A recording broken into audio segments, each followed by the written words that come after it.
बंदी छोड़ सतगुरु रामपाल जी महाराज जी की जय हो। परमपिता परमेश्वर जी की आप सभी प्यारी आत्माओं को मुझ पवन दास का सत्साय। पुण्यात्माओं, दया मालिक की, दया पूज्य गुरुदेव की, जिन्होंने एक बार फिर से अपने दास के ऊपर दया बख्शी है। साध संगति के माध्यम से, लाइव शंका समाधान प्रोग्राम के माध्यम से अपने सभी भगत भाई बहनों के बीच में रूबरू होने के लिए, इसके लिए दास अपने परमपिता परमेश्वर सतगुरु रामपाल जी महाराज जी का कोटि कोटि दंडवत प्रणाम करता है।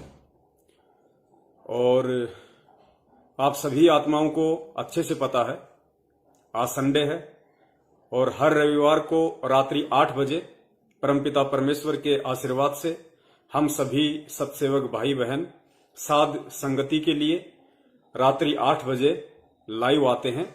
और फेसबुक पर परमेश्वर ने जो अकाउंट बनवाया है, जो ग्रुप बनाया है, उसका नाम है शंका समाधान पवन दास के साथ।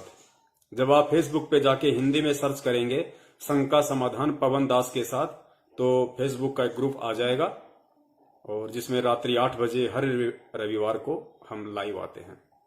और जितने भी भगत भाई बहन जुड़ रहे हैं, सभी से निवेदन है, जितना हो सके उतना सबसे पहले वीडियो को शेयर कर दीजिए।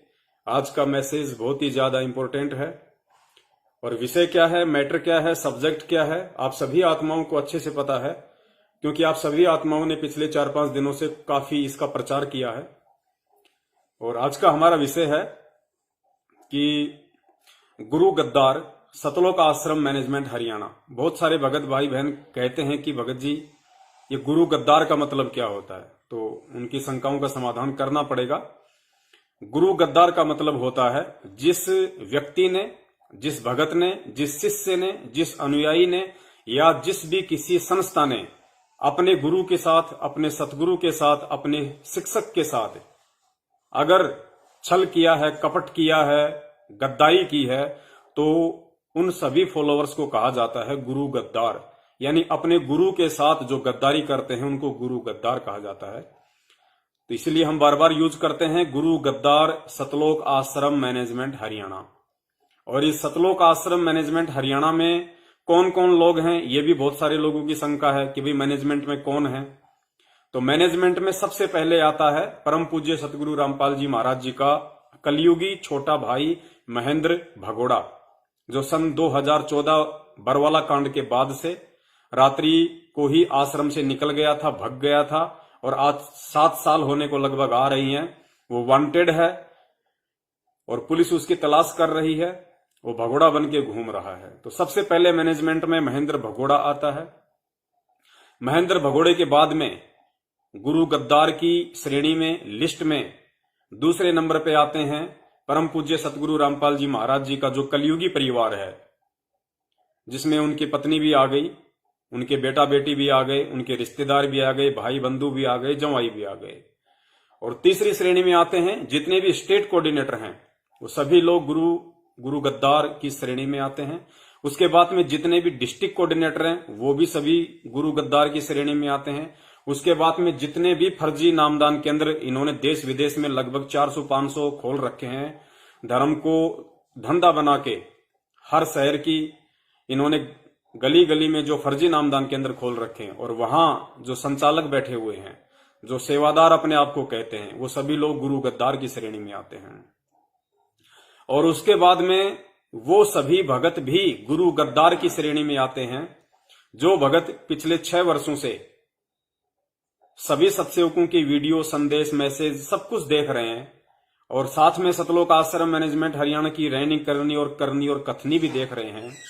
उसके बावजूद भी आंखों पे धृतराष्ट्र और गांधारी की तरह काली पट्टी अज्ञानता की बांध के बैठे हुए हैं। ना जाने उनको क्या डर है, क्या भय है, क्या उनको स्वार्थ है कि सब कुछ अपनी आंखों से देखते हुए भी कि सतलोक आश्रम मैनेजमेंट हरियाणा जो भी क्रिया करता है, जो भी कर्म करता है, जैसे राजनीति, आरक्षणबाजी और भक्तों से जो है कुपात्र बन के दान लेना, गुरुजी के नाम पे हर दिन 2-2, 3-3 पीले पर्चे निकालना, कभी कांग्रेस को वोट, कभी बीजेपी को वोट, कभी SC/ST का समर्थन, कभी बीजेपी की रैली का समर्थन, कभी कांग्रेस की रैली का समर्थन, अन्य जितने भी मनवस कुक्रम जाट आरक्षण से लेके जो इन्होंने किए हैं, ये सारी घटनाएं देखते हुए भी जितने भी भगत भाई बहन हैं, जिनको हकीकत का पता है, सच्चाई का पता है, जिनकी आत्मा भी स्वीकार नहीं कर रही इस बात को, वो भी ये अंदर से महसूस करते हैं कि मैनेजमेंट गुरुजी के ज्ञान के खिलाफ है, गुरुजी के ज्ञान के विपरीत चल रहा है, गुरुदेव की शिक्षाओं के विपरीत चल रहा है। उसके बावजूद भी वो लोग ना तो सच जानने को राजी हैं और ना ही किसी दूसरे को सच बताने को राजी हैं, और चुपचाप भीष्म, कर्ण और द्रोणाचार्य की भूमिका निभाते हुए गुरु गद्दार की श्रेणी में आते हैं। ऐसी आत्माओं को परमात्मा समय आने पर जरूर दंडित करेगा, ये परमेश्वर का विधान है। हमें कोई खुशी नहीं है कि उन आत्माओं को दंड मिले, और ना हमें कोई दुख होगा कि उन आत्माओं को कोई दंड मिलेगा, क्योंकि ये कर्म प्रधान क्षेत्र है। यहां जो जैसा कर्म करेगा वैसा दंड उसको अवश्य मिलता है। लेकिन भक्ति मार्ग थोड़ा सा विपरीत है। भक्ति मार्ग थोड़ा सा विपरीत है, क्योंकि भक्ति मार्ग में आने के बाद में, या सतगुरु धारण करने के बाद, या गुरु धारण करने के बाद में इस जीव आत्मा को सत्य और असत्य की परख हो जाती है। वो नीर खीर का निबेरा करना सीख जाता है, वो भले बुरे में अंतर करना सीख जाता है। तो ऐसी स्थिति में जिस आत्मा ने कोई अपना गुरु बना रखा हो, कोई सतगुरु बना रखा हो, गुरु चाहे असली हो चाहे नकली हो, उससे कोई फर्क नहीं है। दास जिस विषय पे बात कर रहा है उस विषय को समझें, अन्यथा आध्यात्मिक जीवन में तो सतगुरु का ही रोल है, सच्चे मार्ग का ही रोल है, नकलियों का रोल नहीं है। लेकिन दास जो कर्म क्षेत्र की बात कर रहा है, उस आधार से दास कह रहा है कि आप चाहे किसी नकली संत के शिष्य हों, चाहे किसी असली संत के शिष्य हों, क्योंकि सत्संग सभी सुनाते हैं, ज्ञान सभी बताते हैं, अच्छे बुरे की जानकारी सभी गुरु देते हैं। हालांकि उनके पास में वो मोक्ष मंत्र नहीं है, उस सुखमय स्थान की, उस अमर लोक की संपूर्ण जानकारी नहीं है। बाकी नियम वगैरह सभी छुड़वाते हैं।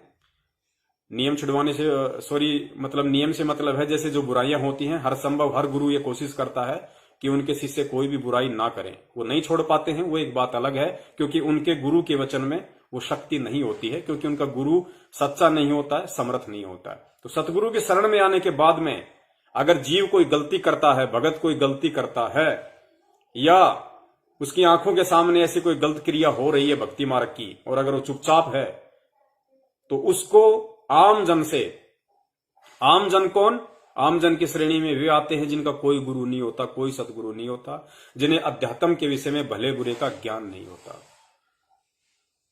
तो जो लोग सतगुरु की शरण में हैं, गुरु की शरण में हैं, वो लोग अगर कोई गलती करते हैं, सब कुछ जानते हुए चुपचाप बैठे हैं, आंख बंद करके बैठे हुए हैं, तो ऐसे लोगों को आम जन की अपेक्षा शास्त्र कहते हैं कि 8 गुना ज्यादा परमात्मा उसको दंडित करता है। 8 गुना ज्यादा।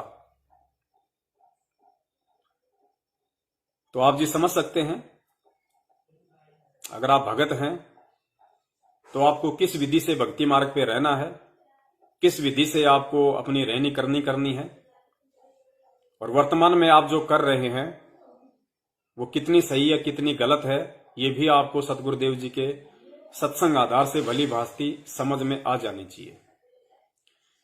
तो इसलिए हम इन सभी को गुरु गद्दार कहते हैं। और उसके बाद हम एक शब्द यूज करते हैं, काल एजेंट, सतलोक आश्रम मैनेजमेंट हरियाणा।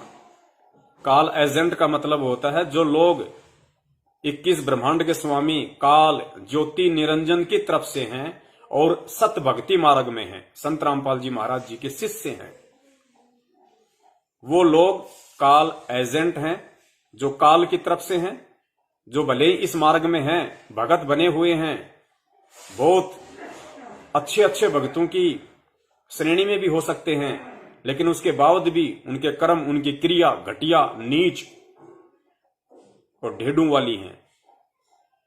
ये ढेड शब्द किसी जाति से मत जोड़ देना। परम पूज्य परमात्मा ने ढेड का अर्थ बताया, जो नीच कर्म करता है, जो मंद कर्म करता है, उसको ढेड कहा जाता है। तो आप लोग अपना आकलन स्वयं कर लीजिएगा कि आप ढेड की श्रेणी में हैं, नीच की श्रेणी में हैं, गुरु गद्दार की श्रेणी में हैं, या काल एजेंट की श्रेणी में हैं। तो वीडियो को ज्यादा से ज्यादा शेयर कर दीजिए, दास की प्रार्थना है, बहुत ज्यादा इंपॉर्टेंट मैसेज है। और ये मैसेज केवल 2 ही प्रकार के व्यक्तियों के लिए है, तीसरे प्रकार के व्यक्ति के लिए नहीं है। अगर तीसरे प्रकार का व्यक्ति लाइव शंका समाधान देख रहा है तो उसकी मर्जी है, वो देखे या ना देखे, कोई फर्क नहीं पड़ेगा। सबसे पहले ये प्रोग्राम केवल मेरे सत्सेवक भाई बहनों के लिए है, जो परमपिता परमेश्वर सतगुरु रामपाल जी महाराज जी के सच्चे भगत हैं, उनके सच्चे शिष्य हैं, उनके सच्चे फॉलोअर हैं, उनकी प्रत्येक शिक्षा का अनुसरण करते हैं। नित्य नियम अगर वो करते हैं तो नित्य नियम में लिखी परमेश्वर की वाणियों को जितना वो अच्छे से सुन पाते हैं, वो उन पे अमल करने की भी पूरी कोशिश करते हैं। परमेश्वर के पद चिन्हों पे चलने की कोशिश करते हैं, क्योंकि हमारा आदर्श, हमारा हीरो, हमारा आइडियल संत रामपाल जी महाराज हैं, हमारे गुरुदेव हैं, हमारे परमेश्वर हैं। तो आज ये मैसेज सबसे पहले उन सभी प्यारी आत्माओं के लिए है जो मेरे भाई बहन हैं, जो परम पूज्य सतगुरु रामपाल जी महाराज जी के सत सेवक हैं।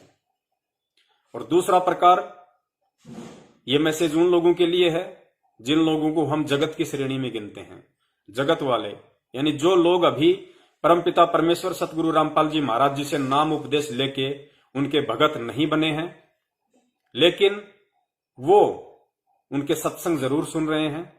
सत्संग सुन के वो बुराइयों को त्यागने की कोशिश में लगे हुए हैं और इंतजार में हैं कि कब वो परवरदिगार, कब वो खुदावन, कब वो परमेश्वर, कब वो मसीह, कब वो सच्चा सतगुरु और रहनुमा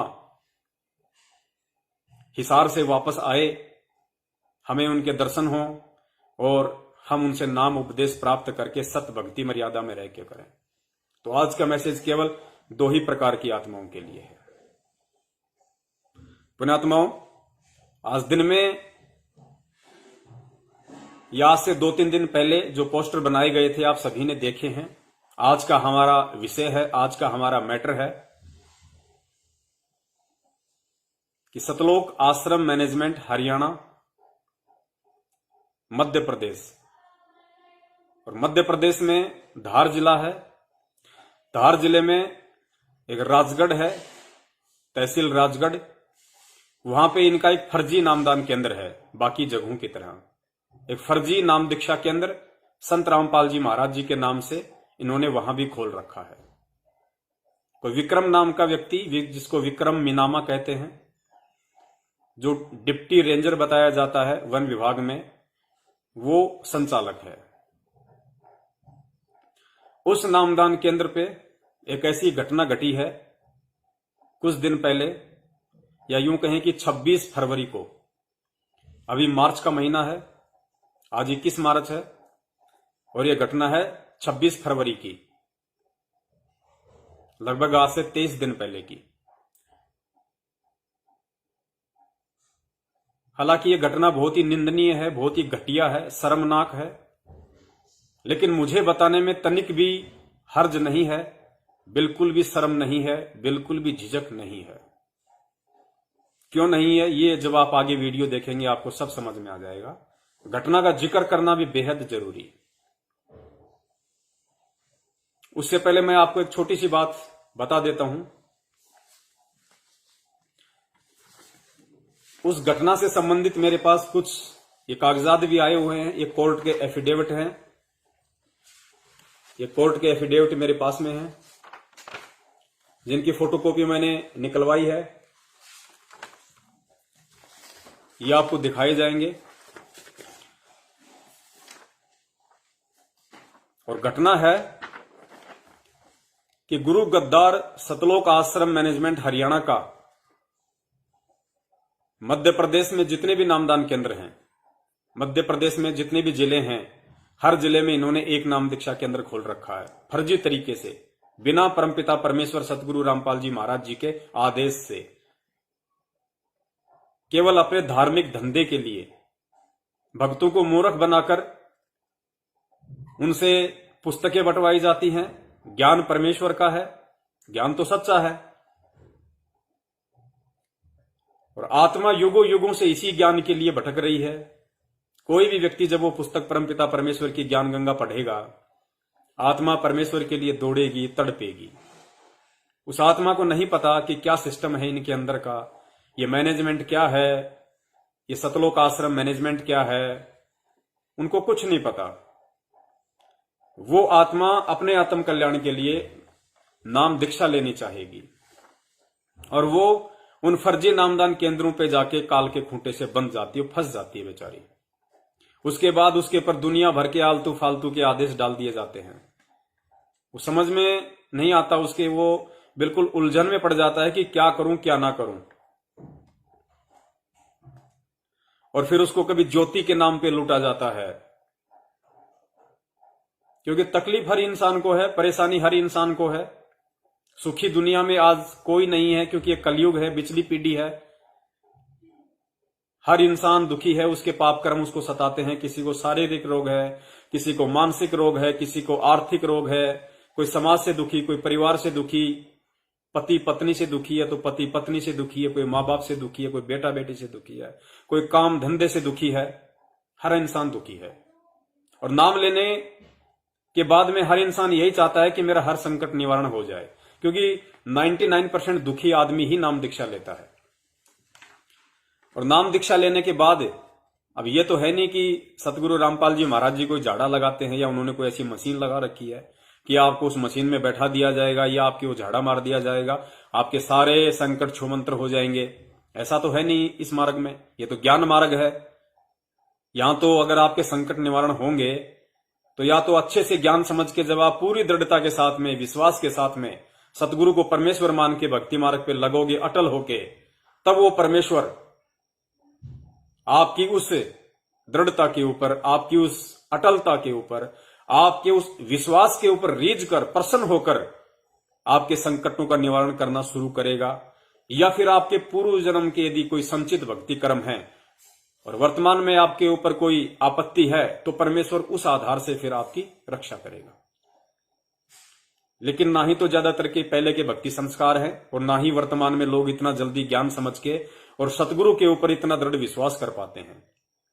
इसलिए वो काफी समय तक भक्ति मार्ग में आने के बाद भी वो दुखी रहते हैं और ना समझी में वो दोष गुरुजी में, भक्ति में और भगवान में निकालना शुरू कर देते हैं। फिर वो लोग क्या करते हैं, उन नामदान केंद्रों पे बैठे हुए जो ठग हैं, जो चोर हैं, जो लुटेरे हैं, उनको फोन लगाते हैं, उनके पास जाते हैं और अपनी समस्या के समाधान के विषय में पूछते हैं। तो वो ठग कहते हैं कि भैया ज्योति के पैसे जमा करवा दे। कितने? 2100 रुपए। ज्यादा बड़ा संकट है तो कुछ ना कुछ करके पाठ प्रकाश करवा दे। कितने का? 15,000 रुपए का। कुछ भी नहीं है तो जो तेरी जेब में है डाल जा, 100, 50, 10, 20,000 जो भी लाया है डाल जा। अब वो आत्मा क्या करे बेचारी, कुछ ना कुछ तो करेगा वो बोलेगा भाई साहब पैसे नहीं है, क्या करूं? अगर पैसे होते तो मैं दुखी ना होता। तो फिर ये कहते हैं ये लो जी 4 नंबर। ये 4 नंबर सतलोक आश्रम मैनेजमेंट हरियाणा के हैं, क्योंकि इन्होंने दिल्ली और हिसार में एक लुटेरी फौज बैठा रखी है, कॉल सेंटर। मंदबुद्धि लोग वहां बैठे हुए हैं। 20-20, 25-25 हजार रुपया प्लस में टीए डीए खाना खर्चा सब कुछ उनको मिलता है और उनका काम है संगत के फोन कॉल रिसीव करना। और उनको अच्छे से उनको ट्रेनिंग दी हुई है जबरदस्त। वो लोग चेहरा देख के तिलक निकालना जानते हैं। उनको समझा रखा है कि किस व्यक्ति का फोन आए, वो किस तरह की बात करे तो उसको क्या आदेश देना है गुरुजी के नाम पे, और किस तरह का फोन आए, क्या प्रार्थना लगाता है, उस आधार से उसको क्या जवाब देना है गुरुजी का नाम लेके। एग्जाम्पल के लिए मेरा जैसा कोई दरिद्र, कोई भिखारी अगर उनको फोन करता है कि भगत जी समस्या है, हिसार जेल में गुरुजी के पास में प्रार्थना लगानी है, वो बोलेगा जी बोलो क्या प्रार्थना लगानी है। तो मैं कहूंगा भगत जी बहुत दुखी हूं, बहुत परेशान हूं, 6 महीने हो गए मैंने नाम दीक्षा ले रखी है। भगत जी घर में कोई सुख नहीं, शांति नहीं है, काम धंधे में कोई बरकत नहीं है, बच्चा बीमार है, जो भी समस्या है, जो भी मुझे होंगी मैं उनको बोलूंगा। तो सामने वाले को ट्रेनिंग मिली हुई है, वो देख लेगा कि ये मुर्गी किसी काम की नहीं है, फालतू का एक कंगाल आदमी है जिसके खुद के घर में खाने को दाने नहीं है, खुद इतना फटीचर हालत में है, तुम्हें क्या देगा। तो ना तो वो उसको ज्योति का आदेश देते हैं कि भाई तू ज्योति करा दे, गुरुजी का आदेश है, ना ही उसको ये कहा जाता है कि भाई गुरुजी का आदेश आया है और तू पाठ करवा दे या पाठ का संकल्प कर ले और नामदान केंद्र पे तू धीरे धीरे पैसे जमा करवा दे, किस्तों में जमा करवा दे, अगर एकदम से नहीं करवा सकता है तो ये आदेश नहीं देंगे। उन्हें पता है कि इसकी औकात 2 रुपया देने की भी नहीं है। उसको झट से एक ही जवाब दिया जाता है कि गुरुजी का आदेश आया है, अपनी भक्ति बढ़ाओ। गुरुजी का आदेश है, अपनी भक्ति बढ़ाओ, परमात्मा दया करेंगे। मैटर खत्म, बेचारा चुप हो जाए, क्या बोले आगे। दूसरे प्रकार का कोई भगत है, वो प्रार्थना लगाता है, जोश में है, उमंग में है, नया नया जुड़ा है, ज्ञान समझ नहीं पाया,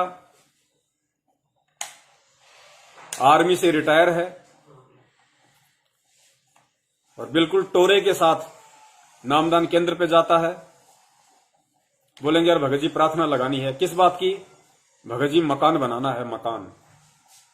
अच्छा मकान बना रहे हो? हाँ जी मकान बना रहे हैं। अच्छा जी, लो जी लो प्रार्थना के नंबर लो। वो फोन करेगा उन कॉल एजेंटों के नंबर पे, प्रार्थनाओं के नंबर पे, दिल्ली और हिसार में, और उनको कहेगा सत साहिब भगत जी, सत साहिब जी, भगत जी बोलिए। भगत जी दास अभी आर्मी से रिटायरमेंट होके आया है, क्योंकि वो अभी ज्ञान समझ नहीं पाया, अपना पूरा भेद उसको दे देगा कि भगत जी दास आर्मी से रिटायरमेंट होके आया है और दास अभी भगत जी बिल्डिंग बनाना चाहता है, मकान बनाना चाह रहा है, परमात्मा से अरदास लगानी है भगत जी, शुभ काम करें तो परमेश्वर के आशीर्वाद से करें भगत जी, अच्छा होगा। क्योंकि उसके भाव होते हैं परमात्मा के प्रति, उसकी गलती नहीं होती। तो वो कहेंगे ठीक है भगत जी, आप कल शाम को 4 बजे फोन करना और ये आपकी प्रार्थना के नंबर लिख लो 431। प्रार्थना के नंबर लिखवा दिए, भगत जी निश्चिंत हो गए। प्रार्थना कहीं ना जाती है ना कहीं आती है। दूसरे दिन 4 बजे भगत जी खुशी खुशी फोन करते हैं, भगत जी मेरी प्रार्थना का क्या हुआ? अभी आपकी प्रार्थना कितने नंबर है? भगत जी 431 नंबर। अच्छा अच्छा, 1 मिनट रुको भगत जी। 1-2 मिनट का समय वो लगाता है मूर्ख बनाने के लिए कि कहीं उसको शक ना हो जाए। 1-2 मिनट के, हाँ हाँ भगत जी, अच्छा अच्छा अच्छा अच्छा, आप वही है ना जो आर्मी से रिटायरमेंट हुए थे और मकान बनाना चाहते हैं? हाँ हाँ जी जी भगत जी, जी जी जी। अच्छा भगत जी, सतगुरुदेव जी का आदेश आ गया है, आप जी पाठ प्रकाश का संकल्प कर लो। अब वो जानता नहीं संकल्प क्या होता है। बोले जी संकल्प क्या? भगत जी एक पाठ का पैसा जमा करवा दो, पाठ करवा दो परमात्मा के नाम का। परमेश्वर ने कहा है कि पाठ करवा दो, परमेश्वर दया करेंगे, गुरुजी का आदेश है। अब नामदान केंद्र पे पाठ का पैसा जमा करा दो। भगत जी पाठ कितने का? भगत जी 15,000 का। तो आर्मी से रिटायरमेंट होके आया है तो जाहिर सी बात है वैसे भी उसकी वित्तीय स्थिति ठीक होती है, और आता है तब भी हमने सुना है कि वो 15-20 लाख रुपए जो उसकी जमा पूंजी होती है सरकार उसको दे देती है। तो इस तरीके से वो पाठ का पैसा जमा करवा देता है। अब पुण्यात्माओं सोचो, देश दुनिया में लगभग 500 से 600 इन्होंने फर्जी नामदान केंद्र खोल रखे हैं।